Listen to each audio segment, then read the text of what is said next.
नमामि। बोलिए मर्यादा पुरुषोत्तम भगवान श्री रामचंद्र की जय।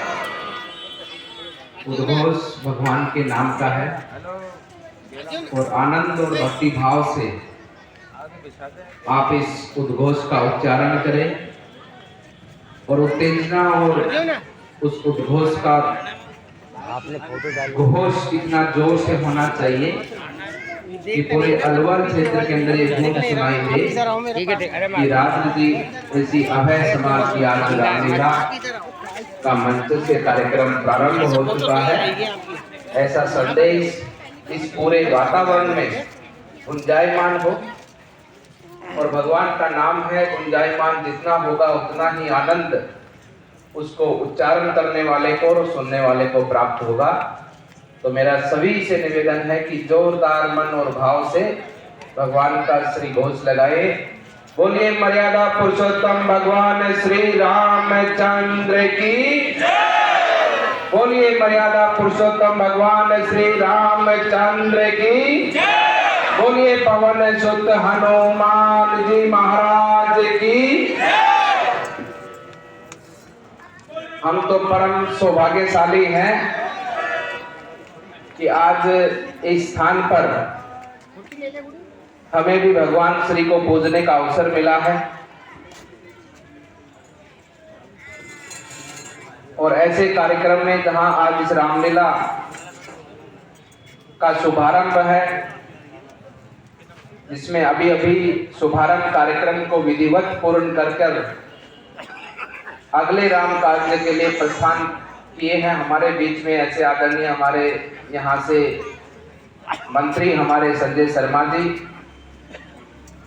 इस कार्यक्रम में पूरे मन और भाव अपने कर्तव्य के माध्यम से जुड़े ऐसे धर्मवीर पंडित धर्मवीर शर्मा जी, हमारे पार्टी के जिला अध्यक्ष अशोक गुप्ता जी, के गुप्ता जी और सभी लोग जो यहाँ पर इस कार्यक्रम में आज उपस्थित हैं और विशेष करके अब आने वाले दशहरे के दिन तक रामलीला के अंदर अलग अलग पात्रों का निर्वहन करने वाले वे सभी हमारे बंधुजन, इस आयोजन से जुड़े हुए एक एक व्यक्ति, और मुझे लगता है कि इस कार्यक्रम से मुझे लगता है कि कम से कम 100-125 लोग जुड़े होंगे जो अलग अलग दायित्वों का निर्वहन करते हैं। उन सब का भी मैं अभिनंदन करता हूं, वंदन करता हूं। और साथ ही साथ में इस कार्यक्रम में एक अद्भुत बात हम सबको देखने को मिलती है कि 6 वर्ष की आयु से लेकर और 70, 80, 85 वर्ष के आयु तक के वृद्धजन इस कार्यक्रम में अपनी भूमिका को निर्वहन करते हैं। और हम सब जानते हैं कि हम सब सनातन धर्म को पालन करने वाले हैं, उसको मानने वाले हैं। भगवान का वास कहाँ होता है? भगवान का वास वहां होता है जहां भगवान की भक्ति होती है, भगवान की साधना होती है, भगवान की पूजा होती है। हम प्राण प्रतिष्ठा कर एक पत्थर के अंदर भगवान को पूजते हैं और वो भगवान तभी भगवान कहलाता है जब हजारों वर्षों से, सैकड़ों वर्षों से आप सभी भक्तजन उस भगवान की नित्रोज पूजा करते हैं, तो उसमें भी दिव्य शक्ति प्रदान हो जाती है। ऐसे अनेकों मंदिरों के बारे में आपने सुना होगा जिनका मालूम पड़ता है कि जिनकी आयु कोई बताता है 100 साल पुराना है, कोई 500 साल पुराना बताता है। और उस मंदिर स्थान से अनेकों भक्तों का कल्याण होता है, दिव्य चमत्कार देखने को सुनने को मिलते हैं। बहुत से लोग आपको मिलेंगे कि वो स्वयं उन चमत्कारों की अनुभूति को आपके बीच में रखते हैं। ऐसा कैसे होता है? वो सिर्फ इसी कारण होता है कि आप सब जो भक्तजन उस भगवान की उस मूर्ति की पूजा करते हैं तो उसमें भी सिद्धि प्राप्त हो जाती है। तो मेरे कहने का अर्थ यह है, जब भक्त भगवान को पूजता है तो भगवान भी तभी भगवान को सिद्धि प्राप्ति होती है जब भक्त भगवान को पूजता है, तभी उस भगवान में सिद्धि प्राप्त होती है। और ये तो ऐसा मंच है जो लगातार 110 वर्षों से पूजा जा रहा है। लगातार 110 वर्षों से इस मंच भगवान समाया है, उसकी अंतरात्मा में भगवान होते हैं जब इस मंच पर वो भगवान के जीवन को चरितार्थ कर आपके बीच में दिखाता है। उस भावना के साथ में, इस कार्यक्रम के साथ में हम सब लोग जुड़े। आज की दुनिया में स्कूलों में बच्चों को सिखाया जाता है कि बच्चों को स्कूल के शिक्षा के साथ साथ में उसको कल्चरल एक्टिविटी भी आनी चाहिए, उसको गाना गाना भी आना चाहिए, उसको नृत्य करना भी आना चाहिए, उसको खेलना भी आना चाहिए, उसको समाज की सेवा का भाव भी उसके मन में होना चाहिए।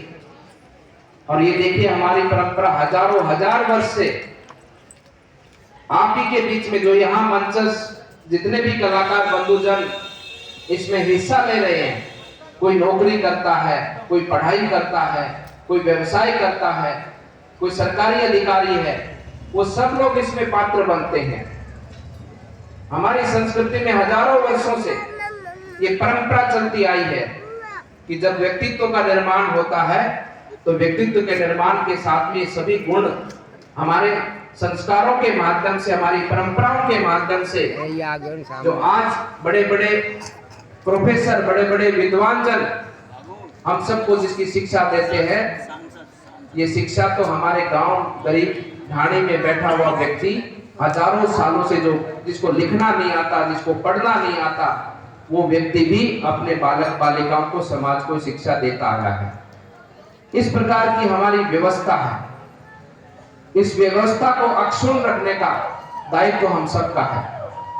ये जो परंपराएं चली हैं, ये सभ्यताएं चली हैं, जो संस्कृति चली है, उस संस्कृति को हम सब लोग मिलकर आगे बढ़ाएं। और मैं आप सब से कहना चाहता हूं, मैं बार बार इस बात को रखता हूं कि आने वाले 9 दिनों तक भगवान श्री राम का जीवन यहाँ पर हमको प्रत्यक्ष रूप में उसके दर्शन कराए जाएंगे। और उसके बाद में बाबा भर्तृहरि जी का नाटक यहाँ पर निरंतर इस मंच के माध्यम से हमको उसके दर्शन कराए जाएंगे। इन सभी दिनों के अंदर ये हमारा दायित्व बनता है कि हम एक एक परिवार से नित्य रोज कोई ना कोई व्यक्ति इस कार्यक्रम में आए।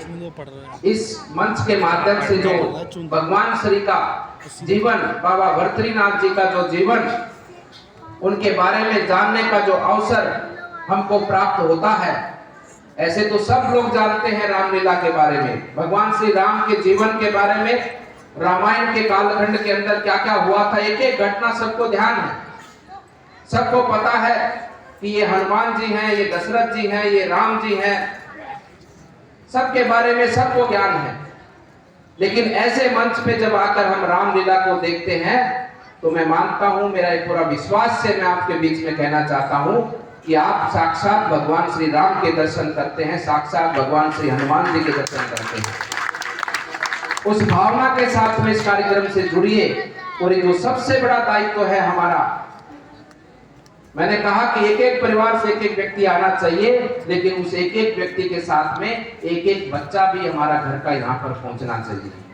ये उसी के लिए कार्यक्रम है, ये परंपरा उसी के लिए चलाई गई है कि हमारी संस्कृति को जाने, हमारी परंपराओं को, हमारी सभ्यताओं को, हमारे भाव को हर वो व्यक्ति पहचाने, उसका अनुसरण करे और अपने जीवन का लाभ न केवल इस भारत भूमि को, पूरे विश्व जगत को प्रदान करे।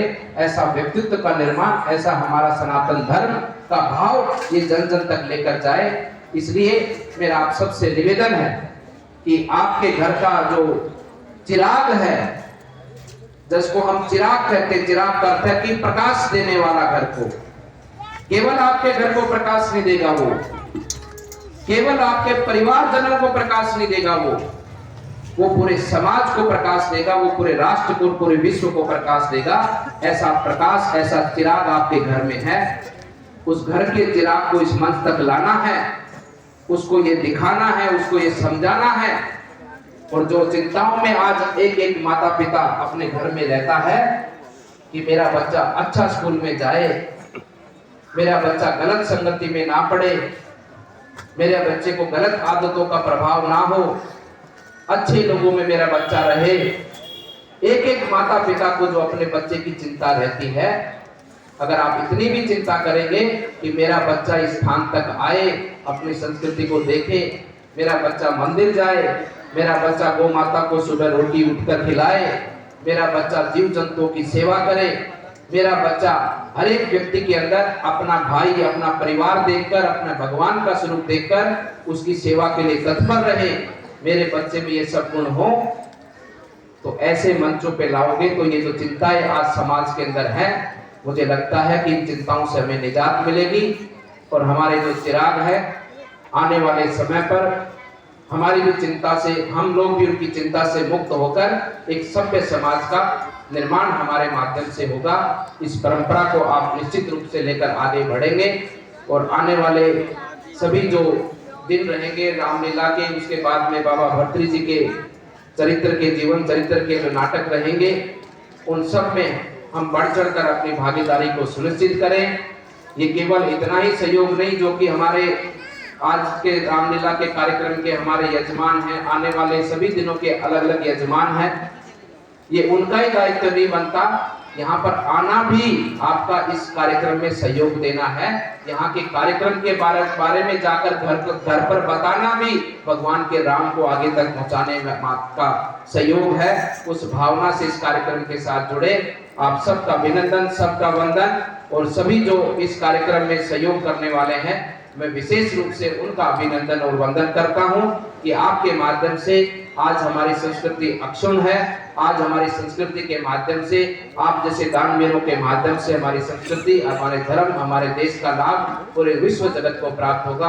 आप सबका वंदन, सबका अभिनंदन, बहुत बहुत सबको शुभकामनाएं। सभी जो हमारे कलाकार बंधु हैं, आप सबको भी मेरी ओर से बहुत बहुत शुभकामनाएं, अभिनंदन है। धन्यवाद।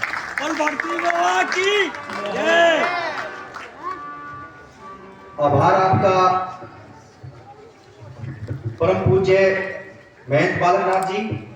आपने बिल्कुल सच कहा और सत्य कहा कि आजकल का जो संस्कार है वो बच्चों में आने भी चाहिए और सीख के भी जाते हैं। लेकिन महात्मा जी, मैं आपको एक निवेदन करना चाहता हूँ कि हमारे जो राजऋषि समाज में जो बच्चे जुड़े हुए हैं, सबसे बड़ा पर्यटन जो हमारे 4 पात्र हैं, राम, लक्ष्मण, शत्रुघ्न, भरत, उनके माता पिता ने कहा कि और कुछ तो हुआ ना हुआ, लेकिन पहले हमारे बच्चे स्कूल या कहीं जाते थे तो बाय डैडी बाय मॉम बोलते थे। अब वो बच्चे अपने माता पिता के चरण स्पर्श करके स्कूल जाते हैं। तो संस्कार यहीं से है और मैं आशा करता हूं कि संस्कार आगे भी ग्रहण करेंगे। आभार आपका सानिध्य मिला। और मैं इस प्रथम दिवस के श्री राजऋषि के समाज पे कुछ 2 भाइयों ने अपना प्रसाद के लिए सहयोग करा है।